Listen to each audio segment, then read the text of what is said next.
کیا کیا حساب کتاب ہے آپ کا آج کل؟ خبریں کیا مولویوں سے؟ مولویوں نے کیا سوال بھیجے ہیں؟ آج میں اصل میں اپنے بھائی سے گزارش کرنا چاہتا ہوں. میں چاہتا ہوں کہ حضور پاک صلی اللہ علیہ وسلم کی امت جو ہے نا وہ بھائی بن کے رہے, اور جو آپ صحابہ جو ہمارے صحابہ ہیں ان کا جو تھوڑا سا احترام کرنا شروع کر لیں, کیونکہ میرے جو سنی علماء ہیں وہ پیسے دے دیں. جی جی نہیں ایسا کی بات بولی لگا دینا, بولی لگاتے ہیں کوئی ایکشن ہو جائے. اتنے پیسے دیتے ہیں. اس کی جو ہے نا وہ ہمارے کتب میں نا, ہمارے کتب میں ان کے بڑے. اچھا ایک اور بات ہے, آپ بھی حضور پاک صلی اللہ علیہ وسلم کے سپاہی ہیں نا, یہ مانیں گے آپ مجاہد ہیں اللہ کے. سپاہی ہونے کے لائق نہیں ہوں, میں ان کا خاک پا بھی نہیں ہوں. میں رسول صلی اللہ علیہ وسلم کا کہ میں ان کے امتی ہونے کے لائق بھی نہیں. ہم پیغمبر پہ ہمارا سب کچھ فدا ہے, ہمارے بچے فدا ہوں, ہمارے بار بار فدا ہوں, ہمارا ماں باپ فدا ہوں. رسول صلی اللہ علیہ وسلم میں دلیل دیتا ہوں یہاں پر, میں دلیل دیتا ہوں صلی اللہ علیہ وسلم. سب خوبیاں, سب دنیا کی جتنی خوبیاں ہیں رسول صلی اللہ علیہ وسلم کے صدقے ہیں. اور جو شخص ان سے محبت نہیں کرتا, اپنے سے زیادہ ان سے, اپنے بچوں سے زیادہ ان سے محبت نہیں کرتا, اپنے ماں باپ سے زیادہ ان سے, وہ مسلمان نہیں ہے, مومن نہیں ہے. ہم کون ہیں؟ رسول صلی اللہ علیہ وسلم کون ہے؟ رسول صلی اللہ علیہ وسلم کے ہم خاک پا کی بھی لائق نہیں ہیں. اگر کاش ہمیں خاک پا ملتا, واللہ جانے خاک پا ملتا, ہم فخر سے لوگوں کو بتاتے کہ میرے رسول صلی اللہ علیہ وسلم کا خاک پا آنکھوں پہ لگاتے صبح شام. اللہ یاری صاحب, آپ یقین مانیں کہ یہ خوبیاں ہیں آپ سے, اس لیے میں پیار کرتا ہوں کہ آپ حضور پاک صلی اللہ علیہ وسلم, قرآن مجید, امام حسین علیہ السلام, مولا علی شیر خدا سے آپ بہت پیار کرتے ہیں. اس لیے یہ پیار تو میرا رہے گا, میری کسی بات سے ناراض نہ ہونا, یہ پیار رہے گا چاہے آپ ناراض بھی ہوں. لیکن اپنے بھائی کو اپنی بات ضرور بتاؤں گا کہ ہمارے کتب جو ہیں ان میں ان کے بہت احترام والی باتیں ہیں. اس لیے اگر یہ بات صرف جو ہے آپ ان کا جو نام اگر صحیح اپنی جگہ پہ آپ لینا شروع کر لیں تو امت محمد صلی اللہ علیہ وسلم کے اختلافات ختم ہو جائیں گے, ہم شیعہ سنی بھائی بن جائیں گے. اور ان کی ایک دلیل ہے, یہ میں پہلے اپنے پروگرام میں دے چکا ہوں, لیکن اینڈ پہ وہ آپ اپنی بات بتا دیتے ہیں. میں شروع سے لے کے کہتا ہوں کہ جو صحابہ حضور پاک صلی اللہ علیہ وسلم کے ساتھ کندھے کے ساتھ کندھا ملا کے اپنی بیٹیوں کے رشتے دے رہے ہیں, آخری وقت جب حضور پاک صلی اللہ علیہ وسلم کا آیا تو اس وقت وہ صحابہ موجود تھے. تو حضور پاک صلی اللہ علیہ وسلم نے اپنی زندگی میں کتنی جنگیں کی ہیں, ان کے ساتھ کیوں نہیں جنگ کی؟ کہ اگر ان کے ایمان فارغ ہو گئے تھے تو آپ تھوڑا سا سوچیں, آپ پلیز اس بات پر سوچیں کہ وہ ان کے ساتھ رہے ہیں, ہر جگہ پر ساتھ رہے ہیں. یہ آپ مانیں گے, آپ کے کتب میں بھی ثابت ہوگا. تو جو حضور پاک صلی اللہ علیہ وسلم کے ساتھ رہے ہیں, اس کا مطلب یہ ہے کہ حضور پاک صلی اللہ علیہ وسلم کا ان کے ساتھ پیار تھا, اس لیے رہے ہیں, ورنہ ان کے ساتھ جنگ ہوتی. انہیں وہ پھر واصلے میں وہ لفظ نہیں بولنا چاہتا.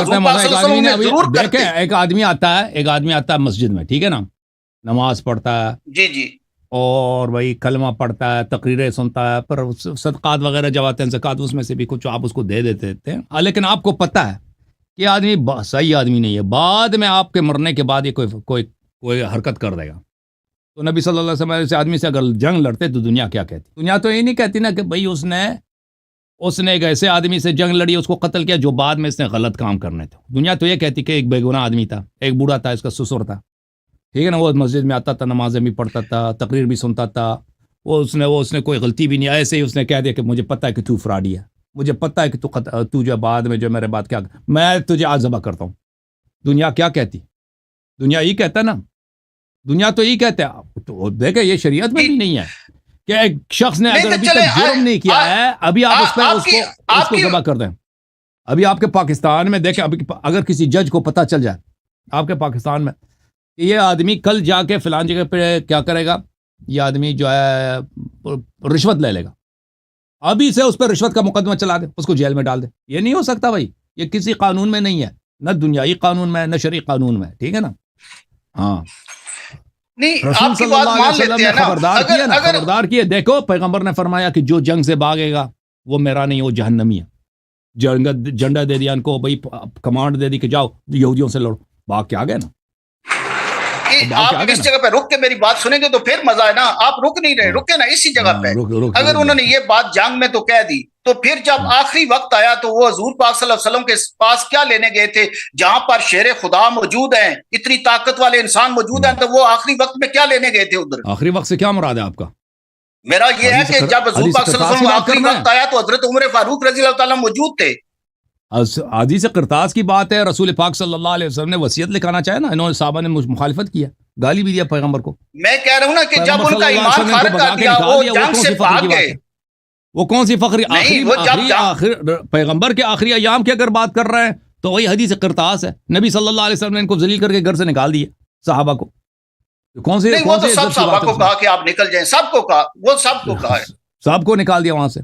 صحابہ نے بالخصوص ان صحابہ کو جنہوں نے پیغمبر کی بے عزتی کیا, گالی دیا. ٹھیک ہے نا, آپ کسی اپنے عالم کو لے کر آئے, مجھ سے گفتگو کریں کہ حدیث قرطاس میں کیا ہوا, صحابہ نے کیا بے حرمتی کیا ہے, بولا ہے کہ رسول صلی اللہ علیہ وسلم احزیان کہہ رہے ہیں یا نہیں بولا؟ اللہ یاری صاحب, میری گزارش اگر نقطے پہ جائیں گے تو بات وہیں اچھی لگے گی نا, کہ جب حضور پاک صلی اللہ علیہ وسلم نے پتہ چل گیا کہ جب جنگ میں وہ بھاگ گئے, پیٹھ دکھا دی, آپ کے اتنے کلپ سنے ہوئے ہیں, کوئی اندازہ ہی نہیں ہے. ان کا ایمان فارغ ہو گیا. جب ان کا ایمان فارغ ہو گیا تو پھر آخری وقت حدیث قرطاس جو ہے وہاں پر حضرت عمر فاروق رضی اللہ تعالیٰ عنہ کیوں گئے؟ اگر گئے تو ادھر مولا علی شیر خدا اتنے طاقتور انسان موجود تھے, انہیں کیوں آنے دیا؟ بھائی جب وصیت لکھایا جاتا ہے سب کے سامنے, دوست اور دشمن کے سامنے, تاکہ سب پہ حجت ہو. وصیت اس لیے نہیں, چھپکے سے کوئی وصیت نہیں لکھتا, بالخصوص ایسا وصیت جو بعد میں اس میں نزاع کا سبب بن جاتا ہے.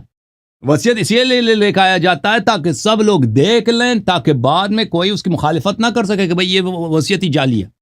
اگر امیر المومنین علیہ السلام سب کو نکال دیتے, دو تین آدمی کو رکھ دیتے, باقی کو نہیں, پھر وصیت کی ویلیو کیا رہتی؟ حجت ہوتا ہے وما علی الرسول الا البلاغ المبین, رسول اللہ صلی اللہ علیہ وسلم پہ بلاغ مبین واجب ہے. ملاحظہ فرمائیے, کتاب ہے صحیح بخاری جلد نمبر 4, یہ ترجمہ ہے عبد الستار الحماد صاحب کی. ملاحظہ فرمائیے یہاں پر حدیث نمبر 4431 ہے. ٹھیک ہے بھائی, اس میں یہ الفاظ دیکھ لیں بھائی, صحابہ نے کیا کہا جب انہوں نے کہا کہ رسول صلی اللہ علیہ وسلم کے مرض میں شدت پیدا ہو گئی. اردو میں پڑھ رہا ہوں, میرا ترجمہ نہیں آپ لوگوں کا. اس دن رسول اللہ صلی اللہ علیہ وسلم کے مرض میں شدت پیدا ہو گئی. اس وقت آپ نے فرمایا میرے پاس آ جاؤ, میں تمہیں کوئی دستاویز لکھ دوں کہ اس کے بعد تم کبھی صحیح راستہ نہ چھوڑو گے. لیکن وہاں اختلاف پیدا ہو گیا, حالانکہ نبی صلی اللہ علیہ وسلم کے سامنے اختلاف نہیں ہونا چاہیے. کچھ لوگوں نے کہا آپ کا کیا حال ہے, کیا آپ شدت مرض کی وجہ سے بے معنی کلام کر رہے ہیں؟ بے معنی کلام کا کیا مطلب ہے؟ عربی میں جو لفظ ہے حجرہ ہے. نہیں, ایسی بات تو خیر نہیں کہنی چاہیے. اگر یہ دیکھیں نا جی, بالکل صحیح. بھائی نبی صلی اللہ علیہ وسلم کی توہین کفر ہے بھائی, نہیں کہنا چاہیے. کیا مطلب؟ کفر ہے, صحیح بولو نا. ابھی آپ کے پاکستان میں مقدمے چلتے ہیں, کوئی بھائی کس نے کیا ہمارے پاس ہزاروں حدیث, وہ کہتے ہیں جی ضعیف حدیث آ گئی, ضعیف حدیث آ گئی, یہ بخاری ہے بھائی, یہ بخاری ہے, یہ ضعیف کہاں ہے؟ بخاری ہے, صحیح بخاری, صحیح بخاری ہے,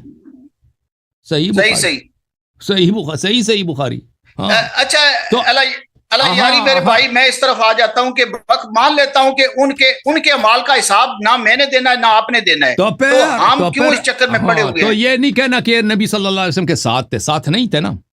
جو نبی صلی اللہ علیہ وسلم کو بستر مرگ پر, بستر موت پہ وصیت نہیں لکھ, وہ بھی کیسا وصیت کہ میں ایسا وصیت لکھوں گا کہ تم اس وصیت کے بعد کبھی صحیح راستے کو نہ چھوڑو گے, یعنی تم سب کی ہدایت ہوگی. سب دیکھو اس کو کہہ دینا کہ بھئی یہ تو ہذیان کہہ رہے ہیں.